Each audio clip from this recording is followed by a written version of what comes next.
सोचिए, एक ऐसा बच्चा जिसका बचपन महल की ऐशो आराम में नहीं बल्कि युद्ध और भटकने में बीता हो। एक ऐसा लड़का जो लिख नहीं सकता था लेकिन जिसका नाम इतिहास के पन्नों पर सोने से लिखा गया।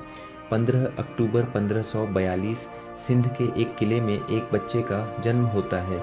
नाम रखा जाता है जलाल उद्दीन मोहम्मद अकबर। उस समय उनके पिता हुमायूं अपना तख्त खो चुके थे। मुगल वंश टूटने के किनारे पर था। परिवार को कभी अफगानिस्तान कभी ईरान की ओर भटकना पड़ा। बचपन से ही अकबर ने सुरक्षा, भूख, युद्ध और डर का सामना किया। उनकी औपचारिक पढ़ाई ज़्यादा नहीं हुई। कहा जाता है कि वे पढ़ लिख नहीं पाते थे, लेकिन उनकी याददाश्त, समझ और फैसला लेने की क्षमता असाधारण थी। वे घोड़ों की सवारी, तीरंदाजी और तलवारबाजी में निपुण हो गए। बचपन ने ही उन्हें सख्त बना दिया था।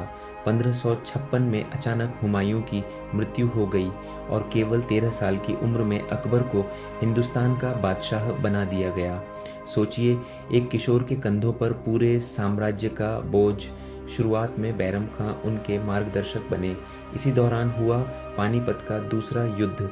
हेमू नाम के शक्तिशाली सेनापति ने दिल्ली पर कब्जा कर लिया था। युद्ध कठिन था लेकिन मुगल सेना जीत गई। इस जीत ने अकबर का तख्त बचाया।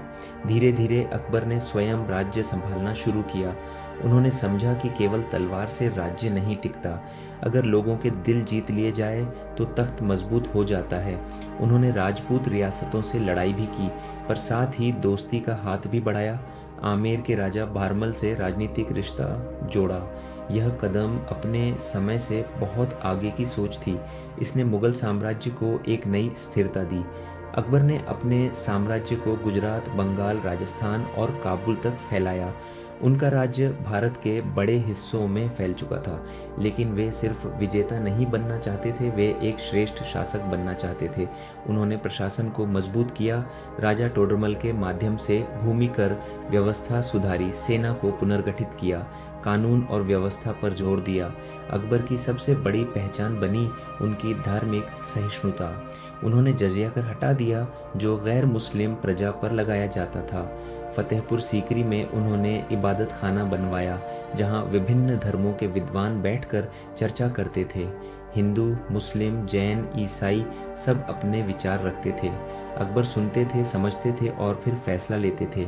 उन्होंने दीन इलाही नाम का एक आध्यात्मिक विचार भी शुरू किया जिसका उद्देश्य सभी धर्मों की अच्छाइयों को जोड़ना था। चाहे यह विचार ज़्यादा लोकप्रिय न हो पाया हो, लेकिन इसने दिखाया कि अकबर की सोच कितनी विस्तृत थी। उनके समय में कला और संस्कृति का स्वर्ण युग आया। दरबार में नवरत्न थे।